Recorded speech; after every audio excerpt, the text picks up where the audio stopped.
주셨으면 좋겠습니다. 네.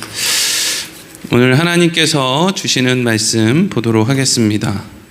누가복음 4장 9절부터 13절까지 말씀입니다. 누가복음 4장 9절부터 13절까지 말씀 같이 읽겠습니다. 시작. 또 이끌고 예루살렘으로 가서 성전 꼭대기에 세우고 이르되 내가 만일 하나님의 아들이거든 여기서 뛰어내리라. 기록되었으되 하나님이 너를 위하여 그 사자들을 명하사 너를 지키게 하시리라 하였고 또한 그들이 손으로 너를 받들어 내 발이 돌에 부딪히지 않게 하시리라 하였느니라. 예수께서 대답하여 이르시되 주 너의 하나님을 시험하지 말라 하였느니라. 마귀가 모든 시험을 다 한 후에 얼마 동안 떠나니라. 아멘. 오늘은 주 너의 하나님을 시험하지 말라 하는 제목으로 말씀을 나누도록 하겠습니다. 이게 원래 지난 시간에 이제 요거까지 딱 끝났으면은 이번 주에 이제 예수님께서 회당에서 말씀을 전하시는 내용으로 넘어갈 건데 지난주에 요 부분이 좀 이렇게 남아가지고 이번 주에 이걸 하고 또 여기에다가 이제 회당에서 설교하는 말씀으로 이렇게 붙일까 하다가 그러면 또 너무 늘어질 것 같아서 근데 또 생각해 보니까 오늘 말씀이 참 중요합니다. 신앙생활을 함에 있어서 너무 중요한 그런 내용을 담고 있기 때문에 이거를 우리 교인들이 이거 영상을 봐야 되는데 또 수요일은 또 잘 안 본단 말이죠. 네, 어쨌든 제가 안 전해준다고 하나님이 전해줄 걸 안 전해주시겠습니까? 어디서 들어도 또 듣겠죠. 네, 요즘은 그런 생각을 가지고 마음 편안하게 살고 있습니다. 네, 내가 안 하더라도 하나님께서 꼭 필요한 사람이면 당연히 하나님의 방법으로 하실 것이다. 이거 너무 좋은, 너무 분명한 믿음이고 확신입니다. 네. 예수님께서 40일 동안 성령의 인도함을 받아서 광야로 가시고 40일 동안 그곳에서 밥도 먹지 못하고 물도 마시지 못하고 어떻게 거기서 이렇게 살게 되었는지 어쨌든 하나님이 살려주셨으니까 살았겠죠. 40일 동안 금식을 하셨습니다. 그리고 나서 이제 하나님의 축하 빵빠레가 터진 게 아니라 바로 뭐가 찾아왔느냐? 시험이 찾아왔습니다. 누가 시험을 갖고 왔어요? 마귀가 시험을 갖고 왔어요. 네.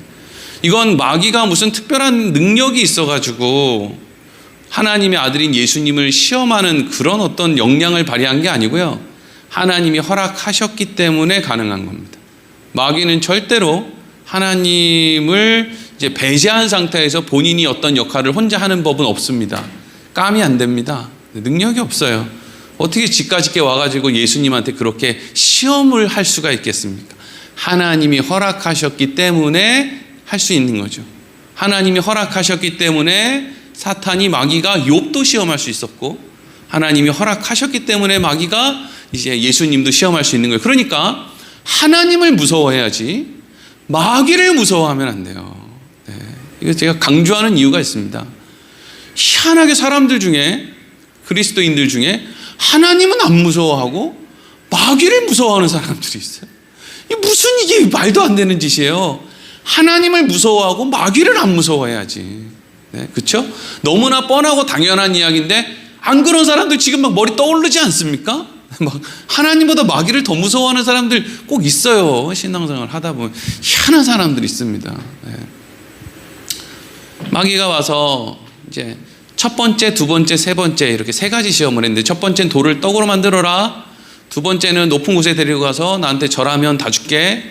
그리고 세 번째는 성전에 데리고 올라가가지고 너 이제 뛰어내렸는데 하나님이 지켜주시는지 안 지켜주시는지 보자. 이런 거였어요.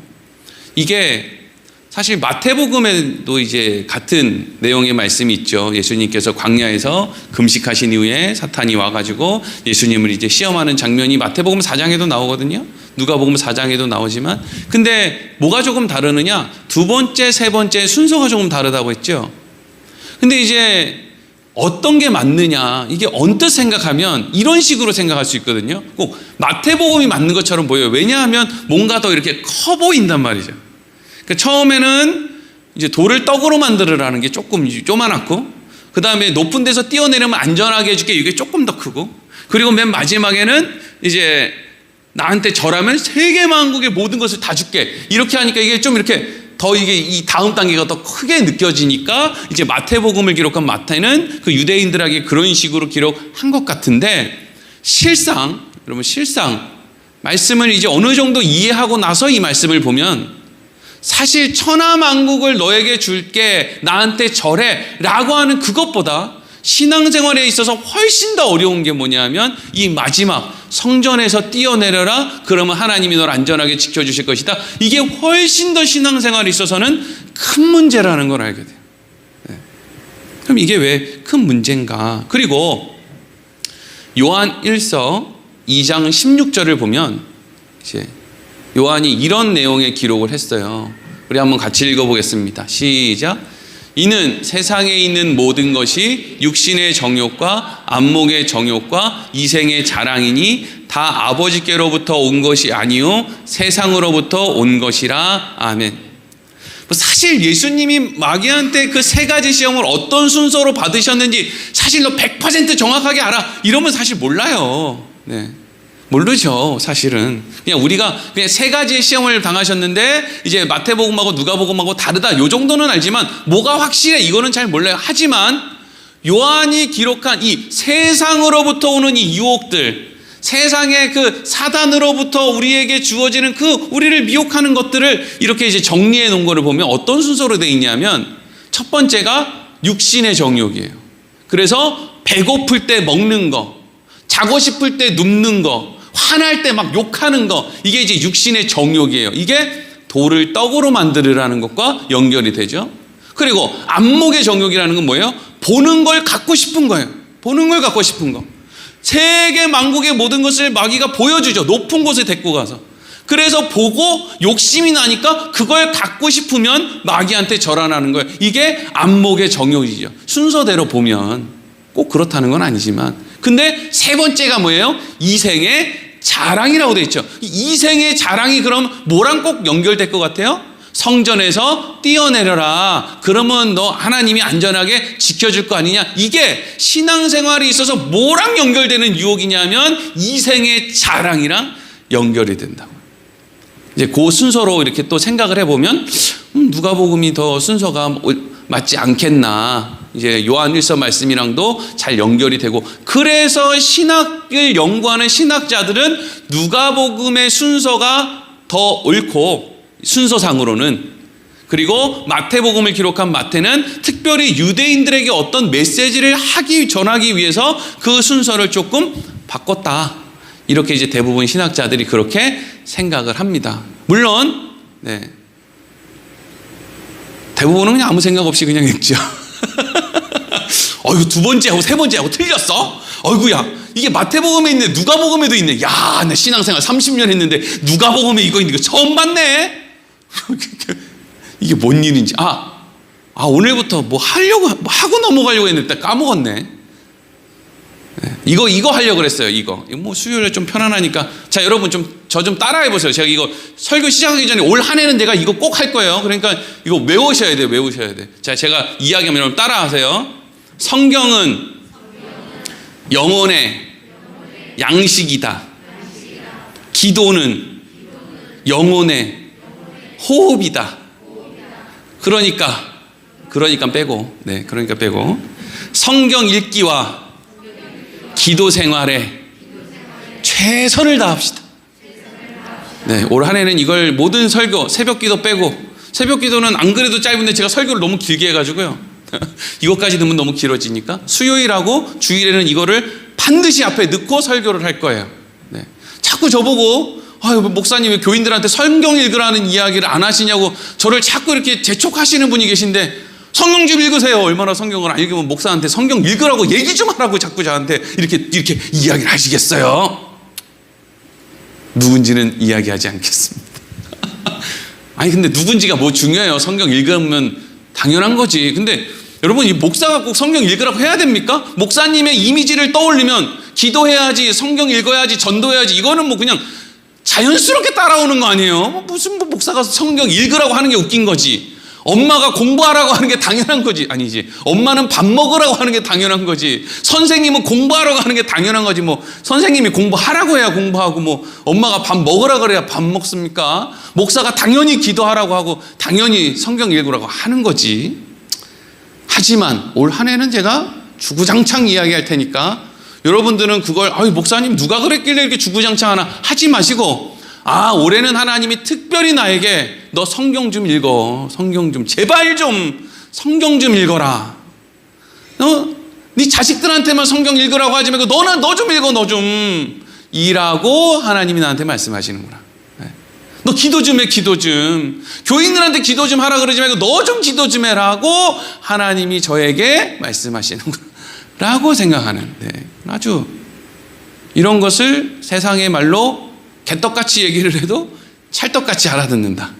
하나님이 엉뚱한 방향으로 메시지를 주셔도 나만 찰떡같이 알아듣고, 그렇지 뭐 기도하고 말씀 보면 내가 좋은 거지 누가 좋은 거야. 내가 제일 좋지. 이 이리로 가면 된다. 어쨌든 그렇고요. 자꾸 까먹으니까 강대상에 붙여놔야 되겠네. 자, 그래서 이제 오늘 말씀의 이제 전말이 이러합니다. 우리가 앞에 읽었지만, 앞에 읽은 거는 또 이제 금방 이제 본문 읽을 때는 이상하게 이렇게 슬쩍 지나가니까 이제 지금 다시 한번 읽을 텐데, 요번에 읽을 때는 좀 생각을 하면서 그렇게 크게 읽는데 집중 안 해도 되니까 무슨 내용인지를 좀 이렇게 잘 이해하면서, 이 마귀가 예수님을 성전 꼭대기에 데리고 가서 뭔 일을 했고 예수님은 뭐라고 대답을 하셨는가 한번 생각하면서 다시 9절부터 13절을 읽어보겠습니다. 시작. 또 이끌고 예루살렘으로 가서 성전 꼭대기에 세우고 이르되 내가 만일 하나님의 아들이여든 여기서 뛰어내리라. 기록되었으되 하나님이 너를 위하여 그 사자들을 명하사 너를 지키게 하시리라 하였고, 또한 그들이 손으로 너를 받들어 내 발이 돌에 부딪히지 않게 하시리라 하였느니라. 예수께서 대답하여 이르시되 주 너의 하나님을 시험하지 말라 하였느니라. 마귀가 모든 시험을 다한 후에 얼마 동안 떠나니라. 아멘. 이게 지금 무슨 이야기예요? 두 번째 시험이 끝난 이후에 순간이동을 해가지고 예루살렘 성전 꼭대기에 올라갔어요. 마치 이건 뭐와 같으냐면 가장 하나님과 가까운 곳인 것처럼. 그렇잖아요. 옛날에 그 중세시대 사람들은 이제 우리가 이제 죽은 이후에 부활할 때 어디서부터 부활한다고 생각했냐면 이 교회에서부터 가까운 사람 순으로 이제 부활한다고 생각을 해가지고 이 무덤을 어디다 썼냐, 막 강대상 밑에 막 이런 데다가 요거 파고 여기다가 그냥 무덤을 막 넣는 거예요. 이렇게. 그런데 그러니까 이제 그런 어떤 사람들의 일반적인 어떤 생각 안에서 보면 예루살렘 성전 꼭대기니까 하나님이랑도 가깝고 하나님이 제일 잘 봐주실 것 같고 그런 데잖아요. 그렇죠? 근데 이제 거기다가 이제 하나님의 말씀을 인용해서 이렇게 하는 거예요. 야, 하나님 믿으면 하나님이 너 지켜줘 안 지켜줘? 이러는 거죠. 그러니까 뭐 당연히 대답은 하나님이 지켜주시지. 그러면 너 여기서 한번 뛰어내려봐. 이러는 거예요. 지금 이렇게 말장난을 하는 거예요. 마귀가. 너 뛰어내려서 하나님이 안전하게 지켜주면 하나님이 너 지켜주는 거지만 너 말이야 지금 뛰어내렸는데 하나님이 안 지켜줄 수도 있잖아. 그럼 네 말이 틀렸네. 지켜주나 안 지켜주나 한번 해봐봐. 근데 이게 지금 무슨 일이냐고요. 이게 사실 이게 너무 말장난이죠. 어떤 피치 못할 사정이 있어서 그 사정이 있을 때는, 그래서 누군가가 어떤 위험에 처해 있을 때 하나님이 내가 너를 지켜주마 이렇게 말씀하신 것이지, 진짜 하나님이 나를 그때 지켜주실지 안 지켜주실지 내가 오늘부터 한번 시험해볼까? 이러면서 이제 우리한테 막 이렇게 하나님을 이렇게 시험해보라고 그런 말씀을 주신 게 아니죠. 왜 우리 그런 거 옛날에 그런 얘기 많이 했잖아요. 막 저기서 멀리서 차가 막 이제 내려오는데 아기가 그냥 찻길로 막 뛰어가니까 엄마가 그 아기를 구하려고 막 달려가가지고 그 아기를 밀어내고 엄마가 막 그냥 대신 막 다치고 막 이런 얘기 다 들어보셨죠? 막 초인적인, 원래는 갈 수 없는데 엄마가 그냥 갑자기 막 그냥 100m 달리기 실력이 막 이렇게 막 갑자기 급상승해가지고 그 아이를, 그런데 이제 이 애가 그 이야기를 듣고 저기서 차가 막 오는데 우리 엄마도 그렇게 할까? 우리 엄마는 스피드가 그렇게 빨라질까? 우리 엄마가 나를 그렇게 사랑할까? 이래서 저기서 막 덤프트럭이 오는데 슬금슬금 가는 거예요. 하영이가. 그쵸? 이게 우리 엄마는 달리기를 잘할 수 있을까? 못할까? 막 이러고. 뭐냐고요 그게. 어떻게 하자는 거예요 그게. 예? 근데 이제 마귀는 그걸 시키는 거예요. 그래서 내가 여기서 뛰어내렸을 때 하나님이 날 지켜주시면 내가 하나님을 믿고, 안 지켜주시면 죽어야지 뭐. 죽어가면서 난 하나님 안 믿을래 이러고 죽는 거 아니에요. 그랬더니 예수님이 뭐라 그래요? 주 너의 하나님을 시험하지 말라 이러죠. 12절 한번 띄워주세요. 이게 중요한 단어거든요. 12절에 누구를 시험하지 말래요? 주, 그냥 하나님을 시험하지 말라는 게 아니에요. 주 너의 하나님을 시험하지 말라. 관계없는, 그냥 이 세상을 그냥 창조하시고 그냥 난 내팽겨쳐두는 그 하나님 말고요, 너의 주가 되시는 그 하나님을 시험하지 말라. 이 말씀이 주 너의 하나님을 시험하지 말라, 이 말씀이 어디에 나오느냐면 신명기 6장 16절에 나와요. 그리고 우리가 지난주 주일날 설교 때 들었던 출애굽기 7장에도 출애굽기 17장에도 나오죠. 이게 똑같은 내용을 어떻게 수요일하고 지난 주일하고 이렇게 말씀이 연결되는지 모르겠는데 어쨌든 이렇게 지금 그 얘기 같이 읽어보겠습니다. 시작. 너희가 마사에서 시험한 것 같이 너희의 하나님 여호와를 시험하지 말고. 아멘. 그러면 지난 주일날 한번 잘 기억을 더듬어 보세요.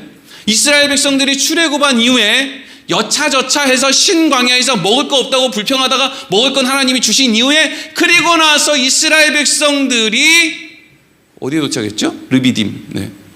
큰일 날 뻔했네. 이게 갑자기 르비딤이 생각이 안 날 뻔했네.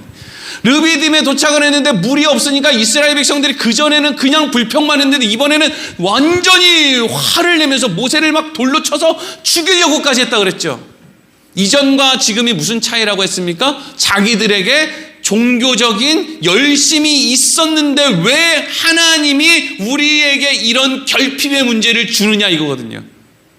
근데 이게 성전에서 뛰어내리면 하나님이 지켜주실지 안 지켜주실지 한번 시험해봐 이거 하고, 우리가 하나님의 말씀에 순종해서 가면 그 무리바에서 르비딤에서 하나님이 우리에게 마실 물을 주실 거야 라고 하는 그 기대하고 같은 거라는 거죠. 그래서 이게 신앙생활 할 때 중요한 겁니다. 신앙생활을 하다 보면 대부분의 신자들이 다 이런 식의 생각을 가지고 신앙생활을 하거든요. 어떤 거요? 내가 하나님 말씀에 순종하고 교회 생활 잘하고 헌금 안 떼어먹고 전도하고 아이들 잘 양육하고 하면 하나님이 내 인생을 형통하게 해줄 것이다 라고 하는 거죠. 이런 생각 합니까 안 합니까? 한다고요. 문제는 뭐냐면 내 인생에 형통을 주실 것이다 라고 하는 그 형통이 우리가 생각하는 형통과 하나님이 생각하는 형통이 다르다는 거예요. 우리가 생각하는 형통은 뭐예요? 하나님이 필요 없는 상태로 우리를 데려다 놓는 거. 저기 타워 팰리스 한 120층에 살고 막 이런 리무진을 타고 어마어마한 영향력을 가지고, 아니 뭐 그런 거 둘째 치고, 아니면 그냥 부여에 살고 적당한 집에서 이 뭐 빚 없이 그냥 남편이나 아내나 그냥 적당하게 잘 살고 자식들 잘 크고 뭐 요 정도 그렇게 해주시면 내가 하나님을 믿겠다는 거죠. 근데 하나님은 우리를 그리로 안 데려가요. 왜? 그거 형통 아니니까. 이걸 사람들이 잘 몰라요. 그게 형통 아니잖아요. 솔직히 얘기해서 먹고 살만하면 언제 우리가 하나님을 생각합니까? 예? 인생에 고민이 없으면 무슨 우리가 하나님을 생각해요? 맨날 지 잘난 줄 알고 뭐 성경도 보고 기도도 하겠죠. 새침 떨면서 나처럼 이렇게 말씀도 보고 기도도 하고, 야 나 참 좋은 사람인 것 같아. 나 정말 믿음 생활 잘하는 것 같아. 저 사람은 왜 저것밖에 못할까 막 이러면서 이 정도는 하겠죠. 근데 그게 하나님 보시기에 하나도 유익이 아니에요. 하나님 보시기에 다른 사람보다 더 의로워 보였던 욥의 그 모습이 하나도 유익하지 않았다는 거예요. 욥을 그냥 두드러 패서 그냥 반쯤 죽여놓은 상태에서. 왜요? 욥이 뭐 잘못했는데? 욥 참나한 거 하나도 없어요. 근데 왜 하나님이 욥을 그렇게 두드러 패고 망하게 만들고 그냥 자식들 다 죽이고 왜 그렇게 끔찍한 곳으로 몰아갑니까? 그게 형통이거든요. 이걸 모르면 맨날 신앙생활을 하는데 하나님을 시험하는 거죠. 하나님, 저 이번에요 뛰어내려요. 나 이번에 뛰어내리는데 받쳐주시는지 안 받쳐주시는지 내가 한번 볼 겁니다. 이거거든요. 하나님, 저요 이번에 저기 누가 가도 있는 그 오아시스, 이번에 내가 갑니다. 순종해서 가요. 오아시스 마르지만 않게 해놓으세요. 차별 대우만 하지 마세요. 이러고 갔는데 오아시스가 없는 거예요. 이스라엘 백성들이 텐트 쳤다가 풀렀다가 쳤다가 풀렀다가 아니지 걷었다가 풀렀다가 걷었다가 풀렀다가 이 짓을 하면서 거기까지 갔는데 거기에 형통이 기다리고 있는 게 아니라 물이 없으니까 화가 나서 어쩔 줄을 모르는 거죠. 신앙생활을 그렇게 믿음으로 성실하게 왔는데 그냥 남편도 아내도 속을 썩이고 그냥 자식들 속 썩이고 예수도 안 믿고 뭐 되는 일 하나도 없고 이러니까 그냥 속이 뒤집어지고 그래가지고 하나님한테 막 그냥 화가 나는 거죠.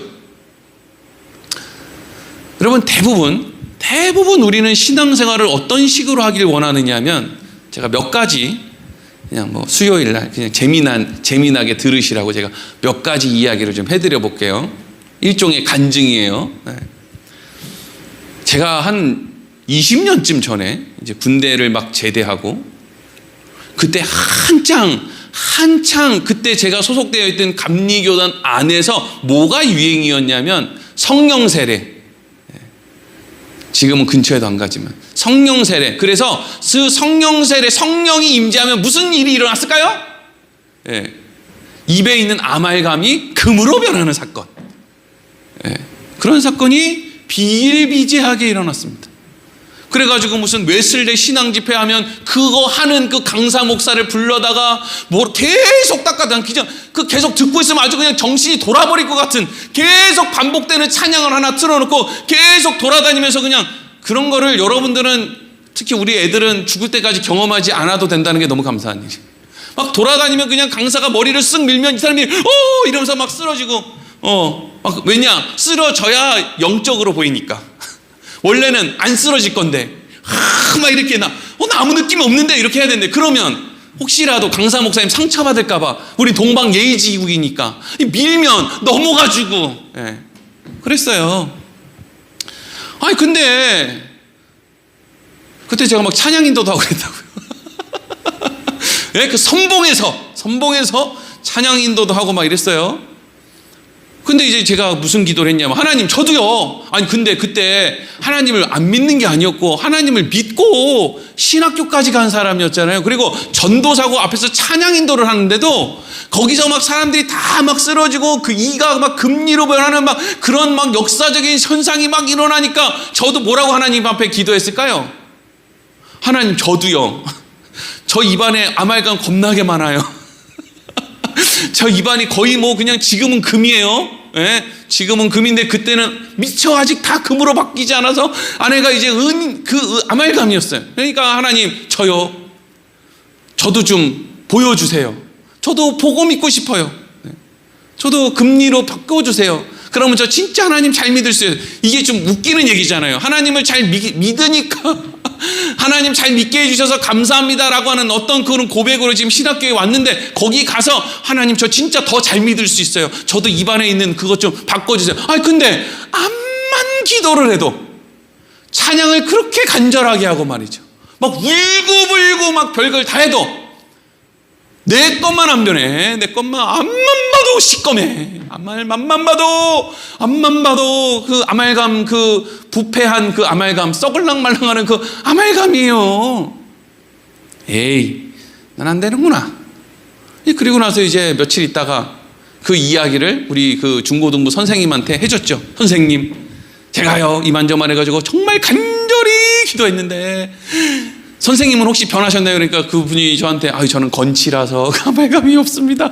또 이런 얘기를 하는 거예요. 그러면서 제가 막 웃으면서 저는 입안에 그냥 금도 많지만 아말감도 많은데 그것 좀 금으로 하나님이 싹 갈아엎어 줬으면 참 좋았을 텐데 근데 그 선생님이 그 이야기를 딱 듣고 그 선생님 친한 친구가 치과 의사인데 거기 전도사님 한번 가보세요 하는 거예요. 그래서 그 치과 의사 선생님 소개를 받아서 같은 대전에 있는 그 치과에 갔는데 그분이 의료보험 청구되는 그것만 받고 입안에 있는 아말감이란 아말감을 전부 금리로 바꿔줬어요. 신앙생활은 이런 얘기를 좋아한다고요. 기똥차지 않습니까? 제가 이런 이야기 하면은요, 정말 주일날 올 1년 동안은 이런 간증만 해도 1년 내내 할 수 있어요. 근데 제가 안 하는 이유가 있는 거예요. 원래 여러분, 바울도 그런 간증을 안 해요. 말씀 전하기 바빠서. 누가 여기 있는 사람들이 제 입안에 있는 이가 아말감이 금으로 안 바뀌어가지고 실망하다가 그거를 뭐 어떤 치과 의사를, 이거 재미는 있겠죠. 근데 그거 들으려면 유튜브 보고 집에 앉아있지. 뭘 설교를 듣겠다고 여기 와가지고 교회 와가지고 그걸 하고 있냐고요. 그런 간증들은 차고 넘치는데 한 번 들으면 영양가도 없이 다 잊어버리는 걸. 근데 여러분, 근데 우리는 신앙생활이라면 좀 그렇게 됐으면 좋겠는 거예요. 또 하나 또 있어요. 이거는 얼마 전에 저희 집이요, 겨울에 사실 그래요. 이거는 뭐 제가 교인들이 물어보면 우리 집 좋아요, 교회도 좋아요, 뭐 따뜻해요, 뭐 다 그렇게 얘기를 하지만 한번 여러분 상식적으로 한번 생각을 한번 해보세요. 우리 교회가 건축할 때 보통 건축하는 비용이 평당 한 350만 원에서 400만 원쯤 됐었어요. 근데 우리 교회는요, 얼마에 지었냐면 250에 지었어요. 그러니까 별거 없는 교회도 350, 400을 부르는데 보통 주택은 거의 500 막 이렇게 부르는 데도 있고 그렇거든요. 왜? 그렇게 해야 샤시나 이런 게 주택이 좋은 게 들어간단 말이에요. 막 샤시가 이거 막 몇 천만 원씩 들어가요. 좋은 거는. 여러분들 그 아파트에 이렇게 왜 무겁게 이렇게 하는 그런 샤시도 있잖아요. 근데 우리 집은 250에 줬으니까 뭐 샤시니 사실 따뜻하냐고 물어보는 게 좀 사실 웃긴 거예요. 안 그렇습니까? 좀 알고 물어보세요. 에? 따뜻하겠어요? 평당 350, 400에 지어야 되는데 250에 지었으니까 껍데기만 해놨겠지. 뭐 그 얘기를 하려는 건 아니고. 근데 이제 문제가 있어요. 그럼 뭐 그래 좀 허술하게 지으면 뭐 기름 팡팡 떼고, 뭐 기름 팡팡 떼지 하지만 기름 팡팡 떼고 전기 빵빵 쓰고 이렇게 하면 따뜻해는 지죠. 근데 문제가 뭐냐면 이놈의 전기공사 하시는 분이 원래 이제 두꺼비 집을 이렇게 딱 열면 배전판에 뭐가 이렇게 어떤 코드는 어떤 코드는 두 번째, 어떤 코드는 세 번째 이런 식으로 연결해야 되잖아요. 근데 그때 우리 교회 공사할 때가 자꾸 밀려가지고 얼마나 추울 때 했어요. 그렇죠? 막 손이 고봐. 그러니까 이 사람들이 추우니까 집 안에 있는 콘센트를 싹 다 하나에 모아놓은 거예요. 싹 다 하나에. 그러니까 이게 그냥 계속 보일러를 빵빵 틀면, 그래서 전열기를 안 틀면 상관이 없을 수도 있겠죠. 근데 추우니까 전열기를 저렇게 트니까 온 집이 두꺼비 집 그 차단기 하나에 딱 물려 있으니까 와, 이게 여러분 되냐고요. 예? 요즘에 그래가지고 뭐만 하다가 전자레인지를 딱 하면 탁 꺼져. 그러니까 우리는 항상 머리로 계산해야 되는 거예요. 전자레인지하고 세탁기는 같이 쓰면 안 돼. 전자레인지하고 세탁기를 같이 쓸 때는 라디에이터를 꺼야 돼. 하나님이 우리 머리 굳어지지 말라고. 예? 이렇게 은혜를 부어주시는 거예요. 머리를 쓰라고. 예? 근데 이제 이번 겨울에는 엄청 추웠잖아요. 그래가지고 추워가지고 이렇게는 안 되겠다. 이제 진짜 뭔가 수를 내야 되겠다. 그래서 제가 막 두꺼비도 열어보고 막 유튜브도 막 찾아보고 뭔가 고민을 막 하고 막 이것도 해보고 저것도 해보고 막 열심히 했어요. 근데 안 되겠는 거예요, 이게. 근데 여기서부터 이제 기똥찹니다. 다음날 아침에 누가 이렇게 띵동띵동 그러고 우리 집 배를 막 눌러요. 누구지? 근데 제가 또 머리가 부시시 해가지고 별로 이렇게 저는 좀 없는 사람이었으면은 이게 그렇잖아요. 여러분들도 막 그때 명절 끝나는 날이었나 하여튼 그래가지고 머리가 떡져가지고 막 이렇게 피곤해가지고 막 이렇게 있는데, 그래서 온유한테 온유야 네가 가봐 이랬더니 온유가 지도 싫었겠죠. 하지만 뭐 어떻게 합니까? 아빠한테 혼날 겁니까? 빨리 가야지. 그리고 문을 딱 열어본데 전기안전공사에서 왔다는 거예요. 전기안전공사에서 왜 왔어요? 그랬더니 우리가 뭐 잘못했어요. 그랬더니 아니 그게 아니고요, 3년에 한 번씩 전기를 잘 사용하고 계시는지 우리가 안전점검을 해드리는데 한번 봐드리겠습니다 이러는 거예요. 그래서 저는 너무 책 잡아가지고 뭐 벌금 무는 거 아니야? 근데 그게 아니라 교회, 그날 용무원사님도 봤죠? 아침에 머리 떡져가지고 여기 1층에 있는 거. 예? 교회부터 해가지고 사택까지 해가지고 그래서 지금 콘센트가 다 이렇게 하나로 묶여 있어서 지금 이게 고민이시라는 얘기죠. 그럴 경우에는 이렇게 쓰시면 됩니다. 이러고 갔단 말이에요. 사실 이런 거 간증 집회하면 박수도 치고 막 이래요. 그렇죠? 아니 지금 친하게 왜 그러세요? 그런 거, 이런 얘기하면 막 그냥 박수 받고 이런 거 나 진짜 10시간도 할 수 있어. 이런 게 진짜 너무 많아요. 이런 일들이. 불과 엊그저께 한 일이에요. 그쵸, 온유야? 이게 우리는 다 이런 걸 원한다는 거예요. 이런 거. 이런 신앙생활을 원하는 거예요. 이렇게 문제가 딱 생기면 기가 막히게 하나님이 찾아와서 금리빨 바꿔주고, 막 전기 고쳐주고, 돈 떨어지면 돈 주고, 신발 떨어지면 누가 지나가다가, 목사님, 양복이 다 다른 것 같네요. 안 달았는데 제일 좋은 양복 입고 갔는데 목사님 양복이 다른 것 같아요. 제가 양복 이런 걸 기대한단 말이죠. 근데 잘 들으세요. 그런 일도 있어요. 우리 신앙생활에 보면 그런 일이 있어요. 있으니까 얘기하잖아요. 근데 문제는 뭐냐면 그렇지 않은 경우도 있어요. 제가 이 교회 저 교회를 많이 돌아다니면서 사역을 했잖아요. 왜 그렇게 이 교회 저 교회 많이 돌아다녔을까요? 쫓겨나서요. 교회가요 진짜 못된 사람들 많아요. 20대 전도사가 잘못하면 뭘 얼마나 잘못했겠습니까? 나름대로 열심히 한다고 한 거지. 근데 그냥 여기서 쫓겨나고 저기서 쫓겨나고, 여기서 좀 열심히 하면 부목사한테 시기받고, 저기서 좀 인기 끌면 이상하게 저는 가면은 막 그냥 권사님 집사님들이 다 잘해줬어요. 어쨌든. 근데 누군가가 나를 잘해주는 게 꼭 좋은 건 아니에요. 왜? 사람들은 시기를 해요. 같은 교회 교인들끼리도 막 시기를 해요. 그렇다고 해서 제가 엄청 잘했다 그런 게 그냥 그때 제 느낌에 20살짜리가 잘해봐야 얼마나 잘하겠어요. 그래서 여기 쫓겨나고 저기 쫓겨나고 뭐 좀 잘하면 그리고 뭘 잘하잖아요. 그러면 사람들이 처음에는 칭찬을 해줘요. 우리 전도사님 설교 잘한다. 우리 전도사님 찬양 잘한다. 근데 어느 정도 시간이 지나면 이제는 그 정도 잘하는 거는 당연한 거야. 하여튼 부여온누리교회 교인들 여러분들 하여튼 다른 교회 한 번씩 갔다 오셔야 돼요. 지금은 우리 교회 목사님이 저 정도 하는 게 당연한 거지. 조금 컨디션 안 좋아서 못하면 목사님 요즘에 좀 죽쓰시는데 자꾸 이러시는데 다른 데 가가지고 좀 여기 신앙생활 좀 하고 와요. 교인들이 우리 교인들처럼 사랑이 넘치는 사람들이 있는지, 우리 교회처럼 딱 말씀만 이야기하는 사람이 있는지. 또 이제 하다 보니까 또 내 자랑같이 또 이렇게 가는데 상처도 많이 받고요. 시험도 많이 들고 그랬어요. 근데 여러분 여기서 하고자 하는 이야기는 뭐냐면, 하나님이 우리를 인도해 가고자 하는 종착지는 간증거리가 넘치는 데도 아니고요, 무슨 환란이 넘치는 데도 아니에요. 우리의 종착지는 뭐냐 하면 예수님 앞이에요. 그게 하나님이 우리 인생 가운데 펼치는 모든 인생의 목적지예요. 때로는 우리에게 어려움을 줘서 예수님께로 가까이, 때로는 그 어려움 가운데 피할 길을 주셔서 또 예수님 가까이. 그래서 결론은 예수님 앞에 우리를 딱 앉혀놓는 게 그게 형통이에요. 그래야 천국 갈 거 아니에요. 천국 안 갈 거예요? 천국 안 가려고 이 땅에서 영영 살려고 예수 믿습니까? 그럼 예수 믿을 필요 없죠. 그런 일은 없으니까. 사람들이 신앙생활 할 때 이런 식으로 하는 거예요. 하나님 저요 이번에 무슨 대학 합격 시켜주시면 제가 하나님 잘 믿겠습니다. 하나님은 그 관심 없어요. 하나님은 오히려 대학을 떨어뜨려서라도 얘가 예수님 앞으로 갈 수 있으면 떨어뜨릴 것이고, 이번에는 합격하는 걸 통해서 예수님 가까이 갈 수 있으면 합격시키실 거예요. 그러니까 하나님 이렇게 해주시면 내가 이렇게 하겠습니다 라는 거는 전부 하나님 앞에 뭐 하는 거냐면 하나님을 시험하는 거예요. 왜 시험하는 거예요? 아니, 하나님을 모를 때는, 주 너의 하나님이 아닐 때는 그런 것에 대해서 응답해 주세요.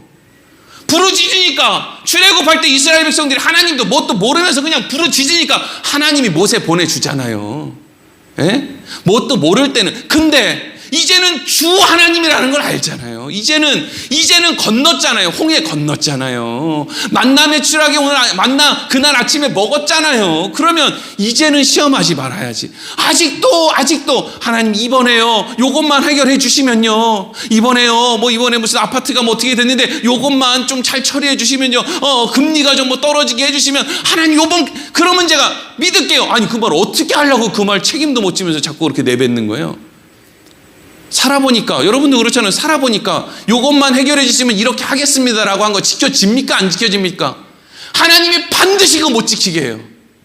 왠지 아세요? 그게 우리를 예수 앞으로 인도하는 길이니까. 우리는 입에서 꺼내놓은 이야기 못 지킵니다. 그거 지킬 힘이 없어요. 그런 거 맨날 꺼내나 봐야 부끄러움이나 당하는 거예요. 그냥 저는 무익합니다 이러고 사는 게 최고죠.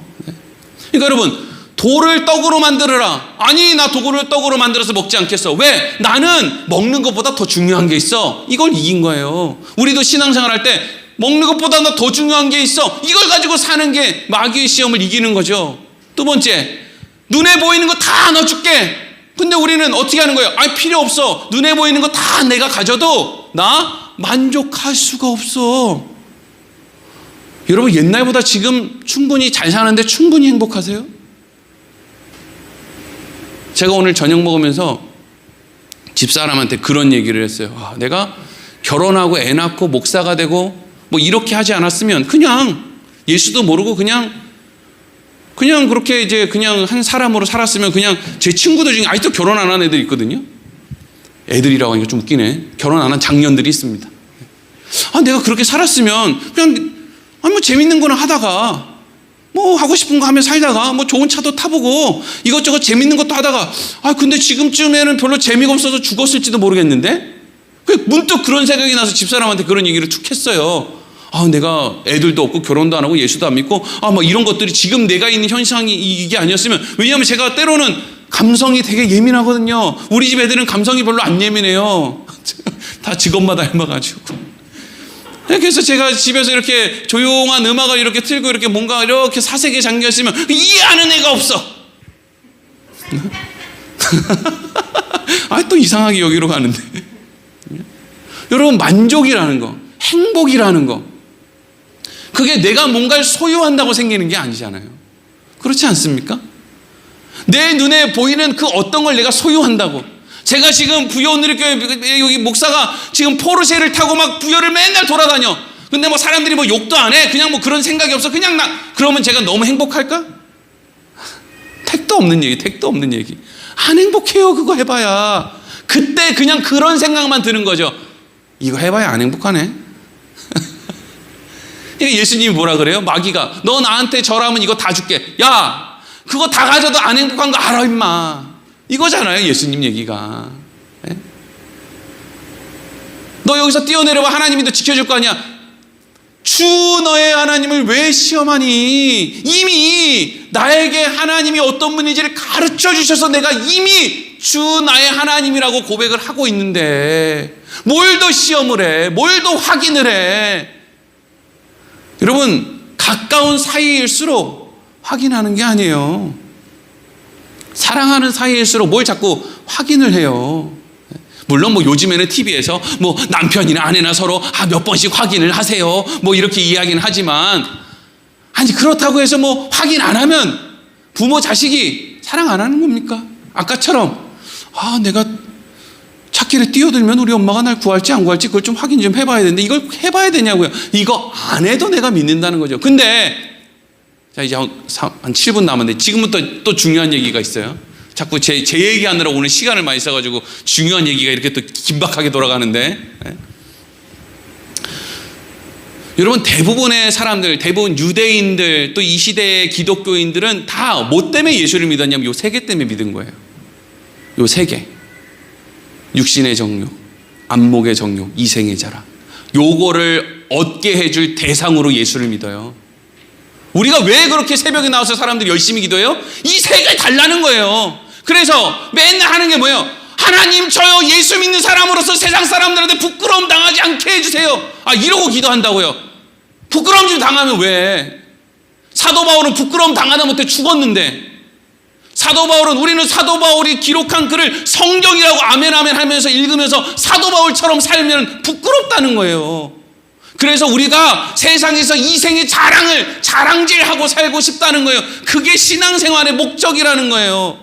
그게 뭐가 잘못됐는지도 몰라요, 바보 멍청이들은. 그냥 그 이야기를 들으면 그냥 좋으니까. 예수 믿으면 육신의 정욕 채워준다, 안목의 정욕 채워준다, 이생의 자랑질하게 해준다라고 하니까 아멘 아멘 하고 고개를 끄덕이고 그게 신앙생활인 줄 안다고요. 그거 아니라고 하면 목사들도 그냥 저한테 눈을 막 치번덕거리면서 아무것도 모르는 게 영적인 세계를 네가 알아 막 이런다고. 영적인 세계가 뭔데요? 욕심으로부터 우리를 멀리 떨어뜨려 주는 게 영적인 세계지, 욕망에 취해서 눈을 시번덕거리면서 예수 이름 부르시는 게 그게 영적인 겁니까? 정신이 나간 거지. 근데 사람들은 다 이 세 가지 때문에 예수를 믿어요. 그래서 욥이, 사탄이 욥을 이렇게 시험할 때, 그리고 그 하나님 앞에 하나님이 처음에 사탄한테 그렇게 얘기하잖아요. 너 이 세상에 욥 같은 친구를 봤냐? 욥같이 신앙생활 잘하는 애들 봤냐? 욥처럼 날 사랑하는 사람을 봤냐? 그랬더니 사탄이 뭐라고 이야기해요? 욥기 1장 9절에 읽겠습니다. 시작. 사탄이 여호와께 대답하여 이르되 욥이 어찌 까닭없이 하나님을 경외하리까? 이런다고요. 인간들이 다 하나님을 까닭없이 경외하는 거예요. 까닭없이 경외할 일이 없다는 거예요. 다 목적이 있어서 예수 믿는다는 거예요. 자식이든 돈이든 병이든 뭐든지 간에 전부 까닭을 가지고 예수를 믿는다는 거예요. 그래서 뭐 하나 얻어 걸리면 목사님 나 간증거리 생겼어요. 간증거리는 사실 그게 무슨 간증거리예요. 간증거리가 우리에게 있어서 간증거리는 바울이 이야기한 것처럼 나에게 있어서의 자랑은 오직 예수님의 십자가밖에 없다. 이게 우리의 자랑이고 우리의 간증이지.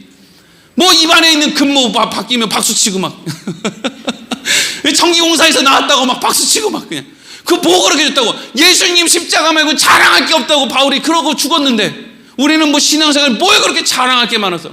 근데 사탄이 생각할 때의 그 생각으로는 모든 것들은 다 그런 까닭, 이유를 가지고 경외한다는 거죠. 경외는 사랑한다는 거예요. 사랑. 이유가 있으니까 사랑하는 거지라는 거죠. 근데 여기서 이제 중요한 게 나오죠. 근데 중요한 건 뭐냐 하면 근데 하나님은 우리를 왜 사랑하냔 말이에요. 까닭이 없네. 까닭이 없어. 우리는 늘 하나님 이거 안 해주면 안 할 거예요. 이거 안 해주면 나 시험 들어요. 나 이거 안 해주면 예수 안 믿어요. 맨날 그리로 가는데 가만히 생각해보면 우리는 하나님을 다 까닭을 가지고 믿는데 하나님은 도대체 무슨 까닭으로 우리를 사랑하나? 이게 기가 막힌 거거든요. 여기까지 가야 돼요. 우리는 여기까지 가야 된다. 그래서 우리가 하나님 앞에 고백을 해야 되는 거예요. 하나님 저도요 하나님 까닭 없이 사랑하는 자리로 데려다 주세요.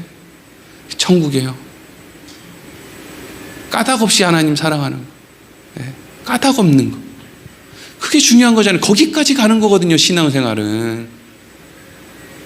예수님이 그래서 말씀이 육신이 되어 이 땅에 오셔서 무슨 본을 보여주셨어요? 까닭 없이 사랑하는 본을 보여주셨죠.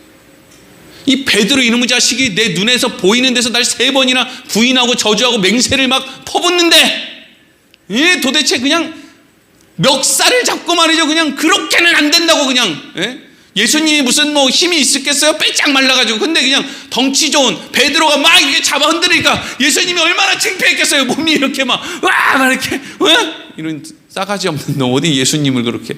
뭐가 예뻐요 베드로가. 근데 부활하신 다음에 그 갈릴리에서 예수님이 베드로한테 뭐라 그래요? 너 나 사랑하냐? 근데 그 전제가 뭐예요? 난 너 사랑해. 그래서 너 나한테 그렇게 했는데 나 너희들과 세운 약속 하나도 어기지 않았어. 내가 갈릴리에서 만나자고 했잖아. 나는 까닭 없이 너희들을 사랑하는데 너희들은 왜 나를 사랑해? 이게 이제 예수님의 질문인 거죠. 그러니까 우리 보고 뭐 하라는 거예요? 내 양을 먹이라는 거예요. 까닭 없이 사랑을 받은 너희는 까닭 없이 하나님을 사랑함과 동시에 까닭 없이 이웃을 사랑할 수 있는 거, 그게 하나님의 자녀의 모습이야. 그게 오늘 말씀이에요. 인간은 이유를 가지고 하나님을 대하지만 하나님은 이유 없이 우리를 대하신다. 그리고 이제는 우리도 하나님을 닮으니까, 하나님의 자녀니까 우리도 그렇게 하기를 원하신다 하는 것이죠. 기도하겠습니다.